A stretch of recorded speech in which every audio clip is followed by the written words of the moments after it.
Hey everyone, and welcome to Canine Dog Talk.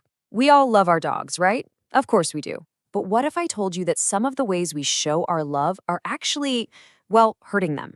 Today, we're going to uncover the surprising, everyday things that might be breaking our best friend's heart and figure out how we can start speaking their language a little more fluently. So let me ask you, do you really know what's going on inside that furry little head? Science has shown us that dogs have a rich emotional life. They feel joy, sure, but they also feel disappointment, confusion, and even deep hurt. The thing is, they can't just tell us with words. So let's get into their world and learn their language. Okay, so here's our game plan. We're going to break this down into three parts. First, we'll look at all the ways our signals get crossed, classic miscommunication. Then, we'll try to step into their paws and see the world from their perspective. And finally, we'll talk about the small daily habits that really make or break that incredible bond you share. All right, let's dive right into part one. This is all about those moments where we have the best intentions, but our actions send a completely different message to our dogs. And honestly, it's often a scary one for them. First up, shouting. Look, we've all been there. You tell your dog to sit, they don't, and your voice gets a little louder. But here's the thing. They don't suddenly understand the English word sit better. All they hear is aggression coming from the person they trust most. It doesn't teach them the command. It just teaches them to be afraid of you. And that just crushes their will to learn. Now, this one is absolutely critical. You have exactly 2 seconds. 2. That's the window a dog has to connect their action with a consequence. So when you come home, see a chewed up shoe, and start yelling, your dog has zero idea you're mad about the shoe. From their perspective, they're just getting punished for being happy and greeting you at the door.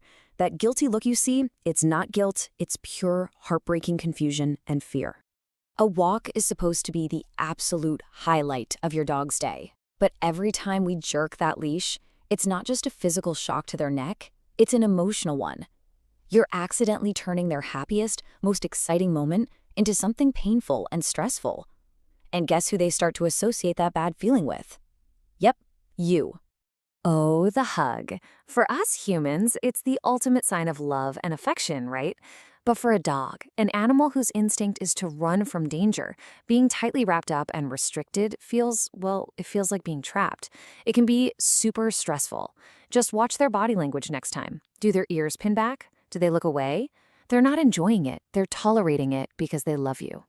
So one day they're allowed on the couch for cuddles, but the next day they get yelled out for it. This kind of inconsistency is pure chaos for a dog. They thrive on routine and clear, predictable rules. When the rules are always changing, they live in a constant state of low-grade anxiety, always trying to guess how to be the good dog you want them to be. And that leads us perfectly into our second section. For this part, we really have to try to step outside of our human brains and experience the world the way they do, through their eyes, their ears, and most importantly, through their nose. I love this quote because it just says it all. When we go for a walk, we're thinking about exercise. For a dog, a walk is their version of scrolling through social media and reading the morning paper.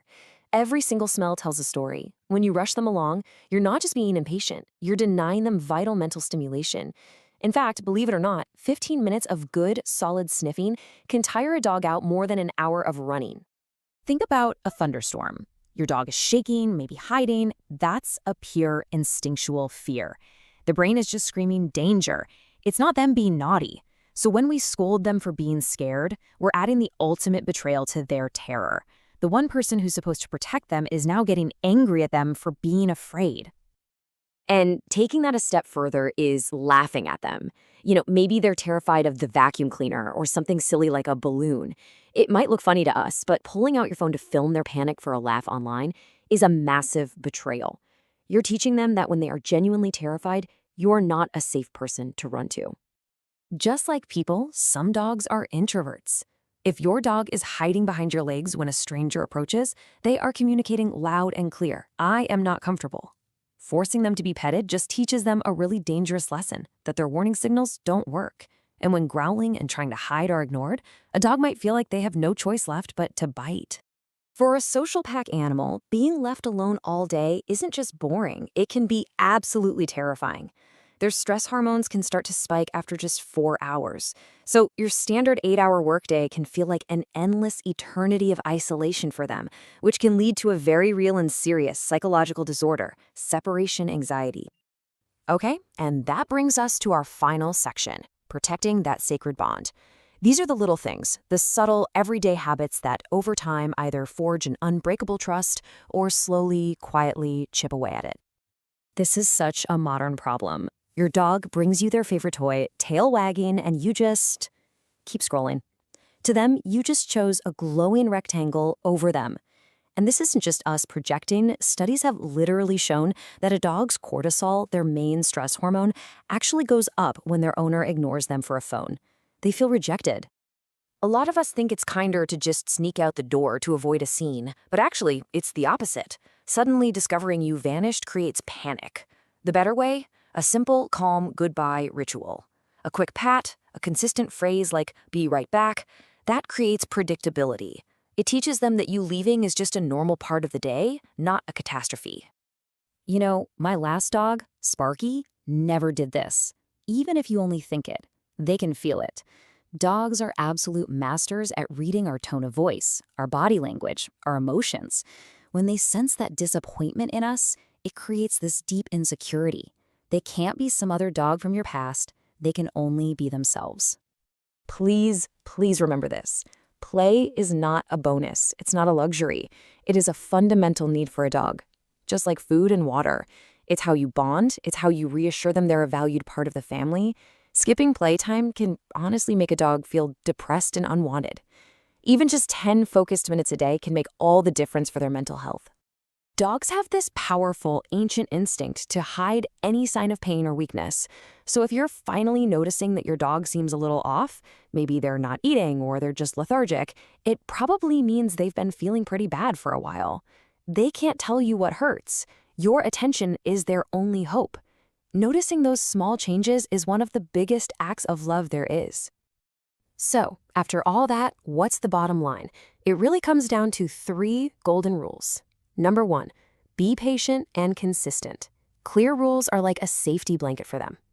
2, respect their feelings. Their fears are real to them. Be their protector, not their critic. And 3, just be present. Put down the phone. Play the game. Your focused attention is literally their entire world. So, I'll leave you with a little challenge. Thinking about everything we just covered, what is one small thing you can change, starting right now, to say, "I love you" in a way your dog will truly, deeply understand? If you want to keep diving deep into your best friend's world with us, make sure you subscribe to Canine Dog Talk. Thanks so much for hanging out, and we'll see you next time.